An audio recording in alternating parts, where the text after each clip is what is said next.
Now we're here to talk to the captain, the chief engineer, and hotel director.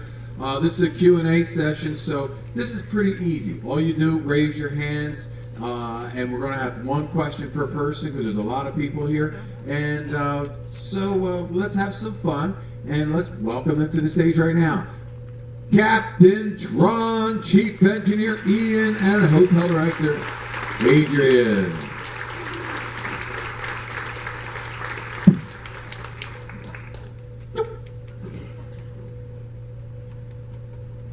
What we'll do is just briefly, we'll go from this point on. You all know me by now. So from this point over, go ahead and introduce yourselves. Maybe you want to tell us a little bit about your background. Good morning, everyone. How has your cruise been so far? That's good to hear. I'm just so happy that we get totally flat sea at the moment, because we had this, storm Bonnie that hit the shore and then went out again, and at the moment it is refueling. But it is so far away from us that we don't feel it. Otherwise, a few words about myself. My name is Tron. I'm born and raised in the northernmost town in the world, Arctic Norway, far above the polar circle, and you can say that the North Pole is the closest neighbor. And I started my career as sea when I was 17, doing my part of the Deadliest Catch, the Norwegian version of the Deadliest Catch, on fishing vessels all the way up to the ice edge. It was rough and we had bad seas, and I can promise you that I was so seasick the first days that I promised myself I'm never ever gonna do this again.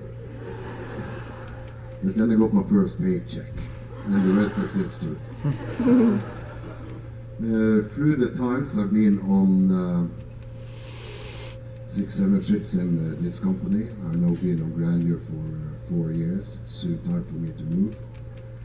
And I have also, through my time, been on cargo ships, ferries, expedition ships, and obviously fishing vessels.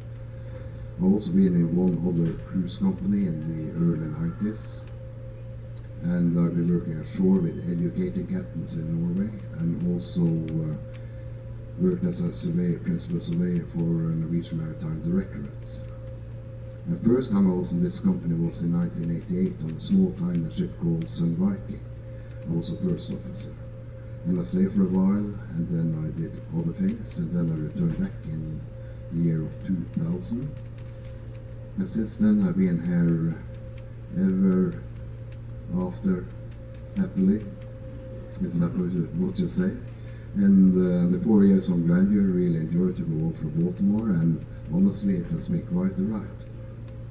And whatever questions you have, if I don't have the answer, I will find an answer. Okay? Hi, Captain.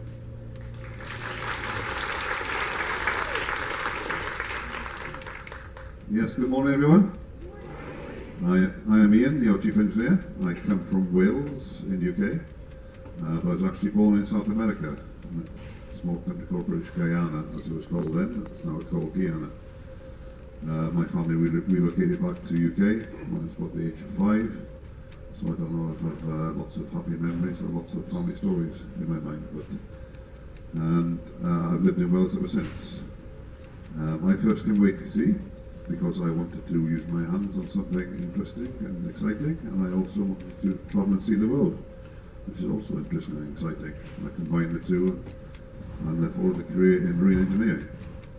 I gained a cadetship with the Cunard Steamship Company back in the late 60s, many moons ago, and I served my time with them, 5-year training as a marine engineer, and I worked my way up with them, and I became chief engineer in 1982.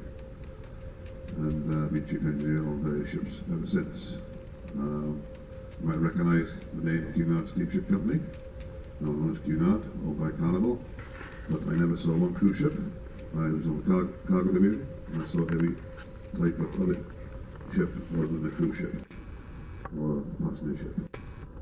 I worked on general cargo, refrigerated cargo vessels, roll on, roll off, box boats or container ships, very large crude carriers, 300,000 ton tankers. That was my first ship as a chief engineer on one of those. Product carriers, you name it, even live ship carriers. I did a couple of contracts on a live ship carrier going from Fremantle up to Kuwait with 26,500 four-legged guests. I didn't say one word, not one complaint, all compliments. I think they knew what was it at the end of the road for them. And so, I stayed 20 years with Cunard, and when they minimised and they got rid of the cargo division, we went separate ways. And I then worked for Fred Olsen Company, again in the cargo division.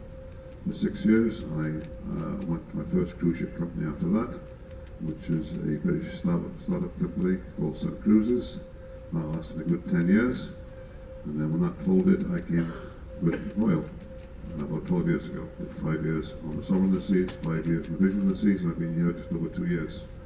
And happy to be here. So I look forward to answering any technical questions you might have for me. Thank you. Good morning, ladies and gentlemen, and it's a pleasure to have you here. My name is Adrian. I have the pleasure of being your hotel director. I've been at sea for the last 15 years. I joined Royal Caribbean in my early 20s as a pool attendant and kind of pretending to work my way up, so apparently it works. Woo-hoo. Being at sea was actually my first job ever. I actually live up in the mountains, so my connection with the sea was only during summertime at the beach, but all of a sudden I ended up with a cruise line, so I think the lifestyle kind of suited me. For the last, about 15 years, I've been on the smallest ships in the company. I've been on the Voyager class ships, which were the largest in the world at the time. And for the last 8 years, I've been on the smallest ship in the company, which was the Allure of the Seas. So definitely, if you don't know, that's about like 4 or 5 times the size. So I have the pleasure of being a Grandeur for the last 20 days, so I have a wealth of knowledge about the Grandeur of the Sea. So from my side, welcome to the Liars Club. And the one thing that I've learned attending these wonderful Captain's Corners, there is a reason why we are actually aligned like this, because you start in the company as a hotel director, then you move to the chief engineer, then you become a captain, and eventually you end up being the director of the cruise. So, if by any chance there are any technical questions, please feel free to refer them to John. He's amazing at answering all your questions about the toilets and the tanks, and the fuel consumptions and everything. He's very good at it. But it's a pleasure to have you, and anything that I can answer your questions, please don't hesitate to let me know. Thank you and welcome again. Thanks, Adrian.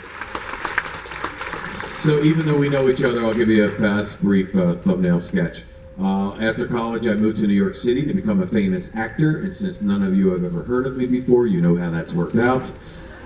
I actually was fortunate to perform in national tours of shows, international tours of shows, a few off-Broadway shows, and Katrina and I, when we joined the company, we joined in an equivalent back in those days of what you see here as the Royal Caribbean Singers and Dancers. So there's just a little bit about us, and if you would like now, you just raise your hand, 1 question per person, and we'll do the very, very best we can to get as many people as we can involved today.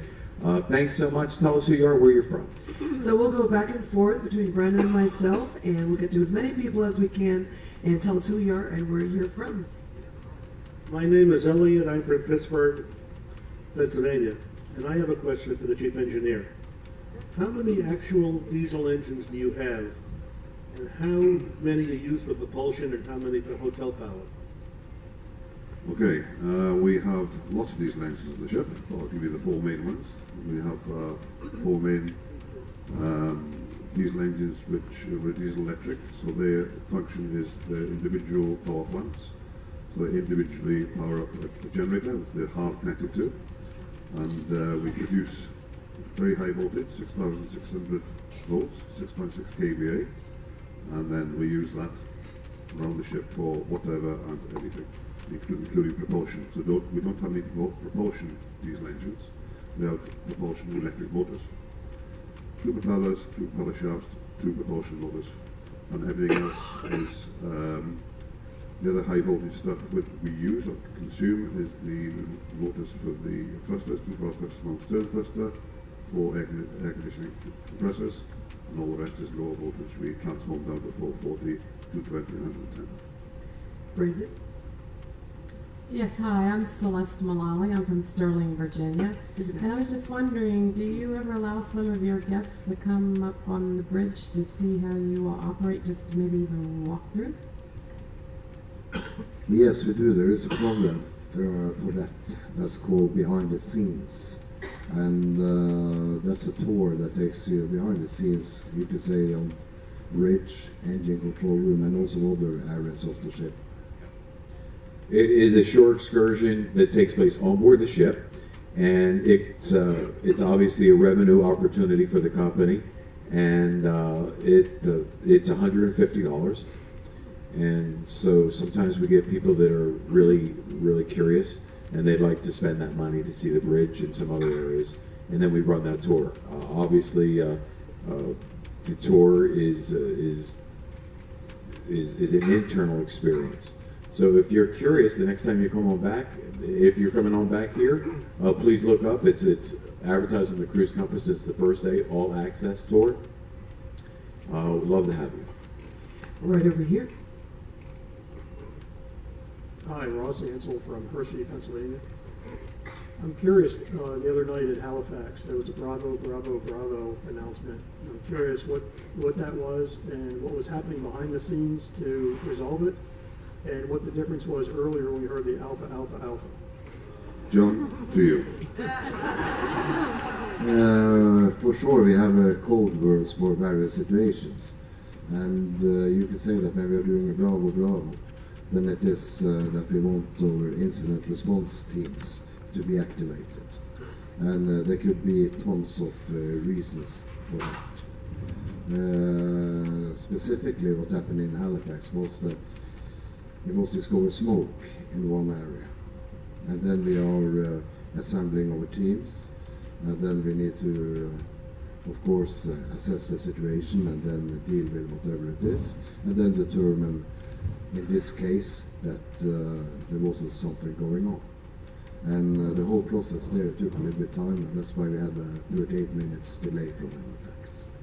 And Alpha Alpha Alpha is also a code name for then assembling, you could say, a special response team. Brandon up front.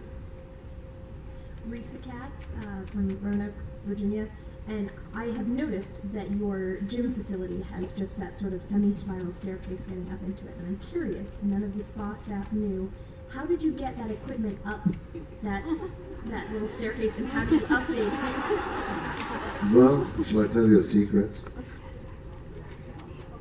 We used a crane from shoreside. In fact, most is assembled in the room itself. It comes in parts, it's all assembled. How do you update the The equipment? equipment, well, normally we get it lifted up with a lift, so we get it on the deck. And then we do whatever we have to do in order to get it into the room. And it could be that it is going in parts and then mounted inside, or it could be that we take out the door and whatever it is, to get it in. But of course, it's a tricky thing, and but we are definitely not using a stair. In the back here. Tom McManus from Dayton, Ohio. A follow-up question for the chief engineer. In comparison with other diesel-powered vehicles, what would you estimate the temperature is of the vessel's exhaust gas? Now? The thing is, you don't work in the same degrees as the rest of our industry. I can tell you in centigrade, it's about 360 degrees centigrade. So in Fahrenheit, you can convert that. I'll get back to you in 10 minutes after I do the conversion. All right, we got a question right here. Hi, my name is Matt from Louisiana. He just wanted to dry dock to Charlotte. What type of maintenance will be performed when y'all in dock? We are still working on that. You could say a dry dock is something that we do periodically, and for a ship of this age, we do it every 5th year. And you have quite a few standard jobs that are to be done. And dry dock, it means that we take the ship out of the water, so it's dry, And then we are doing all needed treatments on, you could say, propellers, rudders, and the hull itself. And on top of that, we are of course putting new anti-foiling under the vessel. We are using something that we call dolphin paint, because it's almost like a skin on a dolphin. It gives really no resistance at all. And then we have a lot of jobs that happens inside the ship, from the engine room and all the way up to the top deck.